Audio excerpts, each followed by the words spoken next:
Why you do this when you can actually do this?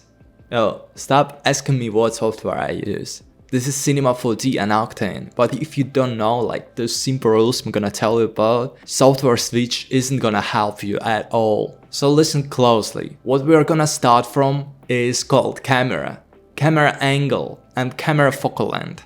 This is extremely important because when you do photography in real life, you're always trying to match your lens to the subject you're working with. In this case, this is a portrait. It's not like 2015 where everything was fisheye. So stop using wide angle, at least like this. Instead, what I'm gonna do, I'm gonna go to camera and I'm gonna change focal length to something like 80 or 135. In this particular case, I've used 80mm lens. And let's see what difference it makes. Okay, we're too close now. Let's zoom out a bit. Let's now rotate the camera and move it slightly till we get some nice shot. Okay, so I've played with the camera for about, I don't know, 1 minute, and I found this angle that I think looks really nice. But as you can see, something is still wrong with the picture. And again, lights. Let's see what we have in our scene. We have some nicely sculpted mask, at least for my taste. We have some nails, we have everything we need, but it still doesn't look quite as good as we want it to be. Of course it has some materials, cool ones, it's just a regular glass, but it still doesn't look nice, at least for me. I don't really like it. Light is like extremely important, because starting from your HDRI until the final scene composition, it's all about the light. In this case I'm using area light. And I'm gonna show you what area light I use and how I use it. Starting from HDRI. In this case I have this, I don't know, night scene HDRI, which doesn't look cool for me. And so what I'm gonna do, I'm gonna replace this HDRI. And what I would recommend if you're doing this portrait type shot, if you're doing, I don't know, some cool mask, glass, metal, chrome, if you're doing something like this, trust me, Studio HDRI would work much better than anything else. So I'm gonna go and select some HDRIs. HDRI I'm using called Photo Studio Broadway Whole 4K. You can find it on HDRI Heaven.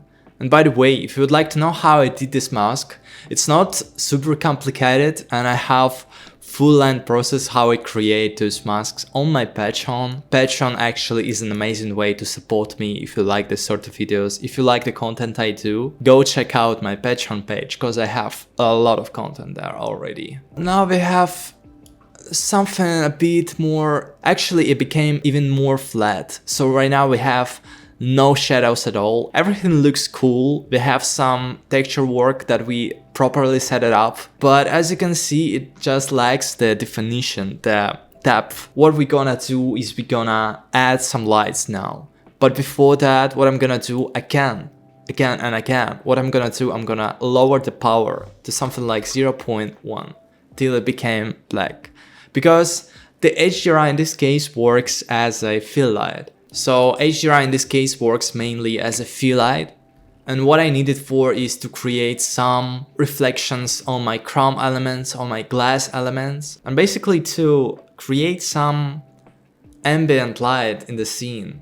And that's the only reason I need HDRI basically. You can even do it without the HDRI. So don't think like HDRI is a problem solver. It's not. I have quite a few lights here, but it always starts from the main source of light.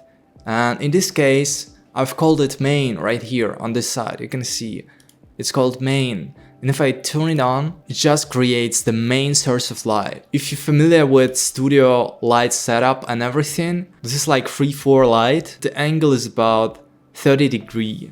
This is like the classic setup, the most classic setup, but it always works.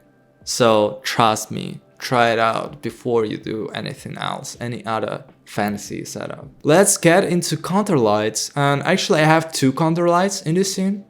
The first one is on the left and the second one is on the right side of our model. And basically these lights have some sort of angle. It illuminates the scene like from below. And one important thing that this light, the left counter light, it has color information on it. So if you go to light, if you go to this Octane light tag, we can see it has RGB spectrum, but it has this pastel blue color, which I really like. Don't forget about the colors, but before it was just white, so if you're not sure about the color, just start with white and then build up on that. Fill lights are extremely important. Fill light can create a lot of depth in this scene. In this case, I have one fill light on top. It just creates a bit of highlights on this area. As you can see, it just creates like some highlights on the top of her head. The second fill light is here, this one.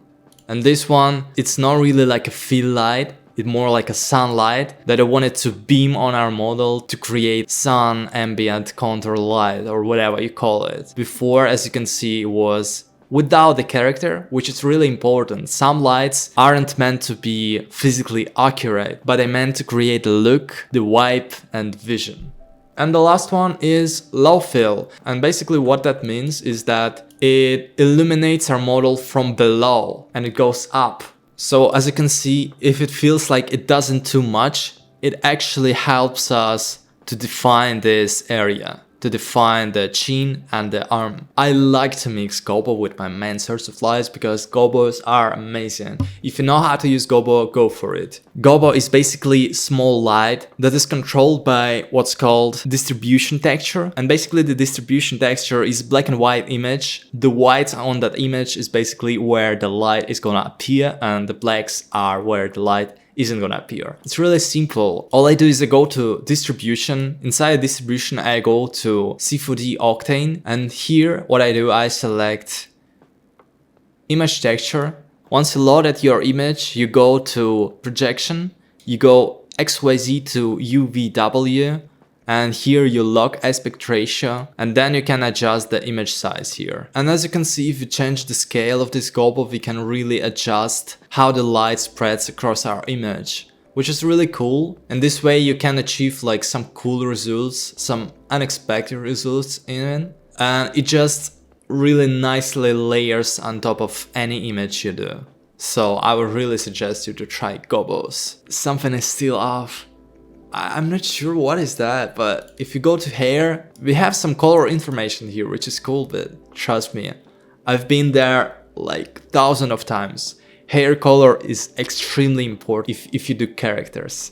Hair color can really ruin it for you. So just go there, just select your albedo or whatever, or precisely set up your color picker. Try a couple of different colors and find the perfect amount of brightness, find the perfect amount of saturation, gamma, everything.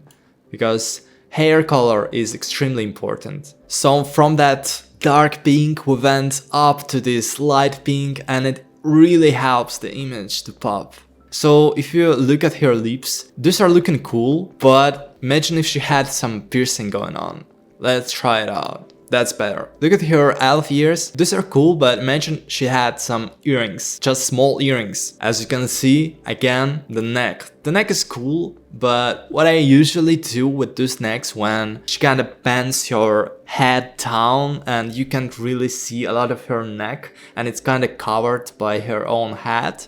What I tend to do is add necklaces, and you can really do a lot with necklaces. This can really help. One more thing you must do is compositing. So go to your render engine.